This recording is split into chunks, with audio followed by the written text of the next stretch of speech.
Hello, നമസ്കാരം. 2 ദിവസം മുന്നേ എന്റെ യൂട്യൂബ് ചാനലിൽ ഒരു വീഡിയോ ചെയ്തിട്ടുണ്ടായിരുന്നു. എന്റെ കേരളം എത്ര സുന്ദരം.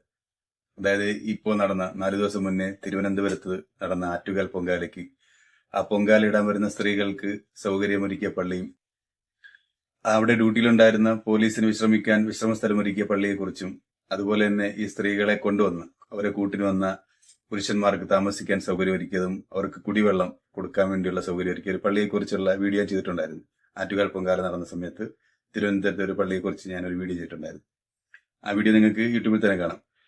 അങ്ങനെ ഇരിക്കെ ഇന്നൊരു ഫോട്ടോസ് കണ്ടു. അതായത് നിങ്ങൾ ഈ കാണുന്ന ഫോട്ടോ വിനോദ് താനത്തിങ്കൽ. ഇദ്ദേഹത്തിനെ കുറിച്ച് പറയുമ്പോൾ ഈ ഫോട്ടോയിൽ കാണുന്നതാണ് വിനോദ് താനത്തിങ്കൽ. ഇദ്ദേഹത്തെ കുറിച്ചുള്ളതും ഈ ഫോട്ടോയും ഇന്ന് സോഷ്യൽ മീഡിയയിൽ വാട്സപ്പ് ഗ്രൂപ്പുകളിലും സോഷ്യൽ മീഡിയകളിലും ഫേസ്ബുക്കിലും ഇങ്ങനെ ഓടിക്കൊണ്ടിരിക്കുകയാണ്. ഈ വിനോദ് താനത്തിങ്കൽ ഇന്ന് പുതുക്കോട്ട പള്ളിയിൽ കബറെടുക്കുന്ന തന്റെ സുഹൃത്തിനെ ഫോൺ വിളിക്കുകയും എവിടെയാണെന്ന് ചോദിച്ചപ്പോൾ ഞാൻ ഇങ്ങനെ പള്ളിയിൽ കബറെടുത്തോണ്ട് നിൽക്കുകയാണെന്ന് പറയുകയും, നോമ്പല്ലേ, ഇപ്പൊ നിങ്ങൾക്ക് തന്നെ അറിയാം, നാട്ടില് നോമ്പും ഭയങ്കരമായ ചൂടുമാണ്. അപ്പൊ ഇയാൾ ആ സുഹൃത്തിനോട് പറയണം, നിങ്ങൾ നോമ്പുകാരനല്ലേ, ചൂടല്ലേ, ഞാനും കൂടി വന്ന് കബർ വെട്ടുന്നതിൽ സഹായിക്കുന്നതിൽ നിങ്ങൾക്ക് ബുദ്ധിമുട്ടുണ്ടോ? കാരണം പൊതുവെ ഇത്തരം കാര്യങ്ങളിലേക്ക് അന്യമതസ്ഥരായ ഒരാൾ കടന്നു വരാറില്ല. അതുകൊണ്ടായിരിക്കാം വിനോദ് ബുദ്ധിമുട്ടുണ്ടോ എന്ന് ചോദിച്ചത്. ഒരു ബുദ്ധിമുട്ടുമില്ല, വന്നോളൂ എന്ന് പറഞ്ഞു. പിന്നീട് വിനോദ് വന്ന് അദ്ദേഹത്തെ സുഹൃത്തിനെ കബറെടുക്കാൻ സഹായിക്കുന്ന ഈ ഫോട്ടോസാണ് ഇപ്പൊ നിങ്ങൾ കാണുന്നത്. ഇത് കണ്ടപ്പോൾ ആ സുഹൃത്ത് കുറിച്ച വാക്കുകളാണ്.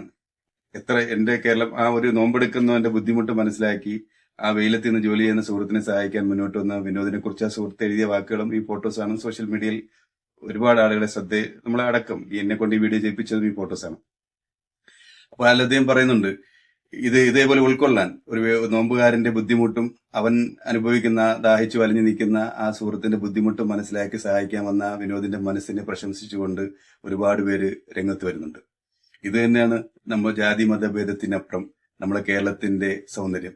ഞാൻ ഇന്നലെ പറഞ്ഞതുപോലെ, ആ വീഡിയോയിൽ പറഞ്ഞതുപോലെ, കേരളത്തിന്റെ സൗന്ദര്യം നമ്മുടെ നാടിനെ കണ്ണുകൊണ്ട് കാണുന്ന സൗന്ദര്യം, നമ്മളെ കണ്ണഞ്ചിപ്പിക്കുന്ന വലിയ ബിൽഡിങ്ങോ കാഴ്ചയിലെ സൗന്ദര്യമല്ല.